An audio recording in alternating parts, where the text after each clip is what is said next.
Greetings. This is the Sunday night meeting. I'm Stan Houston. Thank you for joining us as we seek to get ready for Monday meeting the marketplace, and then perhaps find some ways that we can better seek to live a good life, to build a great business, and to expand our brand and our outreach for good things.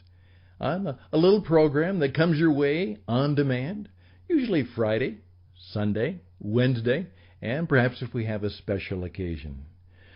The week is before us, and it's going to be a challenging one. Over the weekend, Sarah Young wrote this: "Expect to encounter adversity in your life. Remember that you live in a deeply broken world. Stop trying to find a way that circumvents difficulties. The main problem with an easy life is that it masks that you need me." Jesus says, "When you became a Christian, I infused my very life into you, empowering you to live on a supernatural plane by depending on me. Anticipate coming face to face with impossibilities, situations totally beyond your ability to handle. This awareness of your inadequacy is not something you should try to evade. It is precisely where I want you, the best place to encounter me in my glory and power. When you see the armies of problems marching towards you, cry out to me. Allow me to fight for you.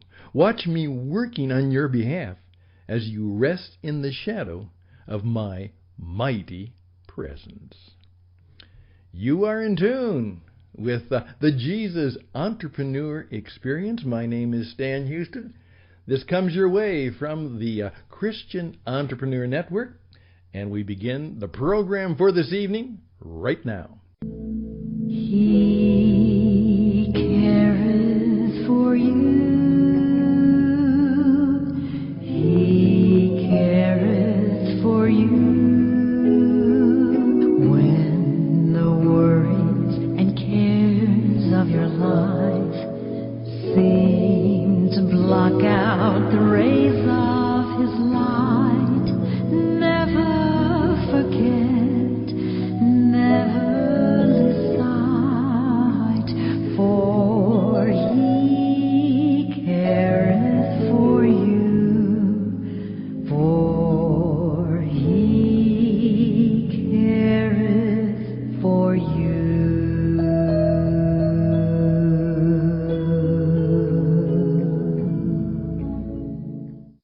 And indeed, we do bring that good news to you, that good word to you. Stan Houston, I am the co-founder of the Christian Entrepreneur Network, the lead broadcaster, and hopefully you will join me in one of the many programs that we do, simply called the Jesus Entrepreneur Experience. And as we put forward, we want people to become fully alive so they can know how to seek a good life, so they can build a great business, and so they can expand their brand and outreach with the good stuff that God has given them to give to the world as Christian entrepreneurs. We'd like to talk to you a little bit about that, so you can check us out at tcenglobal.org, tcenglobal.org. I'd love to hear from you. RadioEdge77@gmail.com, RadioEdge77@gmail.com. Well, of course, the title of the program was a little bit amazing. Well, it's an amazing story. Many of you may have seen it was starting to go around this weekend, and wow, a story about a face transplant. A few years ago, a woman in desperation, in fact, she wasn't a woman, she was a young girl, literally blew off her face. She had no face. It was blown off. And in the last few years, some remarkable, innovative medical entrepreneurs have done what they could to actually help her by transplanting a new face to her. So I would just really encourage you to read that story. It's all over the place now. You can find it as you simply Google about Katie And the face transplant. Check it out. In many of the places, the story of the face transplant for the young woman. A couple things caught me as I read this, and I think you might find it fascinating too. It is a fairly lengthy read, and the pictures actually come with a warning because they are quite graphic. And the story, as you will discover, is that a young woman who found some tragedy that she thought was worse than it really was, tried to take her life, but she didn't take her life, but she blew off her face. Now, what do we do?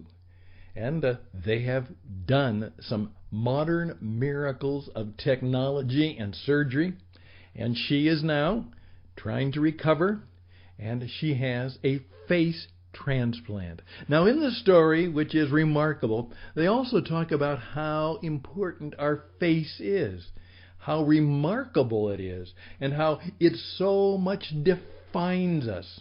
I remember C.S. Lewis many, many years ago wrote a book that was one of his not very popular ones because it was quite a bit harder to understand, and was said, "Till We Have Faces."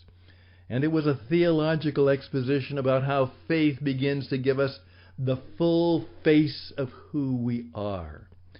And as you go into the article, and I would really encourage you, entrepreneur, it's a little bit different. It may be a little bit difficult to understand. In some cases, you'll find it certainly difficult to read, and the pictures are difficult to sometimes comprehend and to take. But the point is that we need to understand how our face, how our presence, how we perform, and how gifted God has been to give us our face, and how vital that is in the work we do, particularly in building our life and in building our business.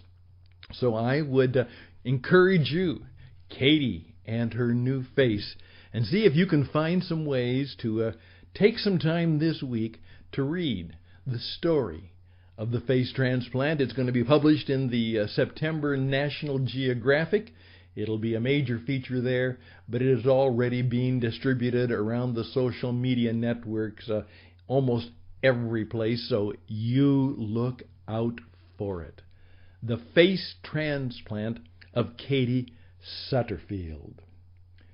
Well, something else hit me over the weekend, and I wanted to share it with you, because the face is obviously an issue, but stories are about change.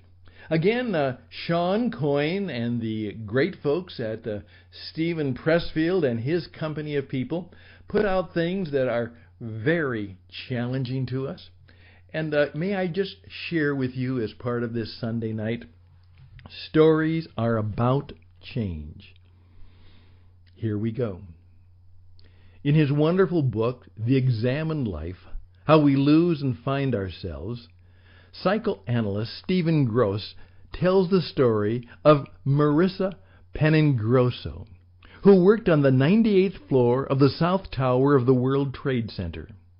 She recalled that when the first plane hit the North Tower on September 11, 2001, a wave of hot air came through her glass windows as intense as opening a pizza oven. She did not hesitate. She didn't even pick up her purse, make a phone call, or turn off her computer. She walked quickly to the nearest emergency exit, pushed through the door, and began the 98th stairway descent to the ground. What she found curious is that far more people chose to stay right where they were. They made outside calls, and even an entire group of colleagues went into their previously scheduled meeting. Why would they choose to stay in such a vulnerable place, in such an extreme circumstance? Because they were human beings. And human beings find change to be extremely difficult, practically impossible. To leave without being instructed to leave was a risk. What were the chances of another plane hitting their tower, really? And if they did leave, wouldn't their colleagues think that they were overreacting, running in fear? They should stay calm and wait for help. Maintain an even keel. And that's what they did. And I probably would have too. Gross suggests that the reason every single person in the South Tower didn't immediately leave the building is that they did not have a familiar story in their minds to guide them. They did not have a familiar story in their minds to guide them. We are vehemently faithful to our own view of the world, our story. We want to know what new story we're stepping into before we exit the old one. We don't want an exit if we don't know exactly where it is going to take us, even or perhaps especially in an emergency. This is so, I hasten to add, whether we are patients or psychoanalysts. Wow. Even among those people who chose to leave, there were some who went back to the floor to retrieve personal belongings they couldn't bear to part with. One woman was walking down alongside Marissa when she stopped herself and went back upstairs to get the baby pictures of her children left on her desk. To lose them was too much for her to accept. The decision was fatal. When human beings are faced with chaotic circumstances, our impulse is to stay safe by doing what we've always done before. To change our course of action seems far riskier than to keep on keeping on. To change anything about our lives, even our choice of toothpaste, causes great anxiety. How we are convinced finally to change is by hearing stories of other people who risked and triumphed. Not some easy triumph either, but a hard-fought one that takes every ounce of the protagonist's inner fortitude, because that's what it takes in real life to leave a dysfunctional relationship, move to a new city, or quit your job. It just does. I think it is because change requires loss, and the prospect of loss is far more powerful than potential gain. It's difficult to imagine what a change will do to us. This is why we need stories so desperately. Stories give us scripts to follow. It's no different than young boys hearing the story of how an orphan in Baltimore dedicated himself to the love of a game and ended up the greatest baseball player of all time. If George Herman Ruth could find his life's work and succeed from such humble origins, then maybe they could become big league ball players too. We need stories to temper our anxieties, either as supporting messages to stay as we are or inspiring road maps to get us to take a chance. Experiencing stories that tell the tale of protagonists for whom we can empathize gives us the courage to examine our own lives and change them. So if your story doesn't change your lead character irrevocably from beginning to end, no one will really care about it. It may entertain them, but it will have little effect on them. It will be forgotten. We want characters and stories that take on the myriad challenges of changing their lives and somehow make it through with invaluable experience. Stories give us the courage to act when we face confusing circumstances that require decisiveness. The circumstances are called conflicts, and what we do or don't do when we face conflict is the engine of storytelling. Yeah, the story about faces and the story about stories. We all need stories, as I said just on Friday. Hey, storytelling is the only effective means of communication. What we need is stories to help us guide our lives and give us the courage to change. And as the psychoanalyst was saying, hey, do a little bit of that work on yourself. Begin to discover what are the stories that you are creating. What stories are you seeking to create? What stories can you continually tell yourself about your new future, your new destiny, your belief in what God is calling you to come and be and do and achieve? What is the story? And can you begin to believe that story and live that story and then with God's grace, and one of my favorite words, with God's mercy, in the midst of difficulty, achieve that story. On this Sunday night, take a little time, would you? Certainly to plan your Monday. Certainly plan to read the article on the face girl. Learn from it. Talk about it. Think about it. And remember, your own face and your own appearance has powerful influences on you and on others. Learn from that tragic experience, from that young girl, and then pray for her that things will go better and well for her. And then remember the story I just told you about the woman who decisively knew what to do. Somehow there was a story in her that when the plane hit, she left. She went. She changed. She did it right then. And we need to have ready in our lives and in our experiences and in our experience of Jesus the courage and the creativity and the ability to deal with conflict. Remember, adversity is part of the plan. That's what Sarah Young said at the beginning of the program. You will have trouble. You will have trouble.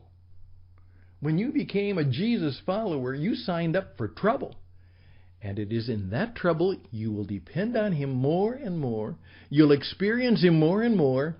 And you'll be able to change more and more of your life to achieve and have and share the good things that are coming. But it will be scary, because all change is. And oftentimes, in our fears, we simply give up, and then things do not go well for us. We need to keep pressing on in new and powerful and creative directions. There we go. 15 minutes. Just some thoughts for a Sunday night. Think of a song, think of a story, and then perhaps decide, as you look out on the schedule for Monday Meets the Marketplace and the days ahead of you, how will you live just a little bit differently? What changes will you make this week? And what do you hope that perhaps God will show you and teach you and help you to become in the week ahead? When Friday comes around, when next Sunday comes around, what will be better? What will be greater? What will have changed? And how will you understand more and more the love and the mercy and the power of the Jesus experience? I'm Stan Houston.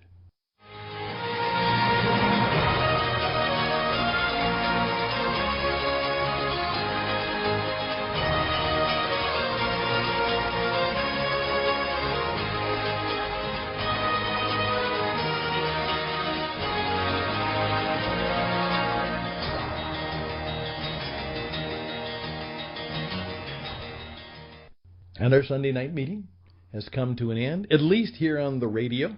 Right now, take some time with your notebook, take some time with your prayers, as we say, put on some music, light a candle, and then simply ask that the spirit of what you are to do and the strength that you need to do it will come to you, and that it'll begin right now. We'll be around this week. Please reach out. We believe we can help you in whatever business or life situation. If we can't do it, others can. That's what we do. We have many years as a business performance coach. My name is Stan, and you can reach me at radioedge77@gmail.com, radioedge77@gmail.com. Lord bless you and keep you. May His face shine upon you and be gracious and merciful unto you. And, as Tiny said all the time, God bless us all, everyone. Bye for now.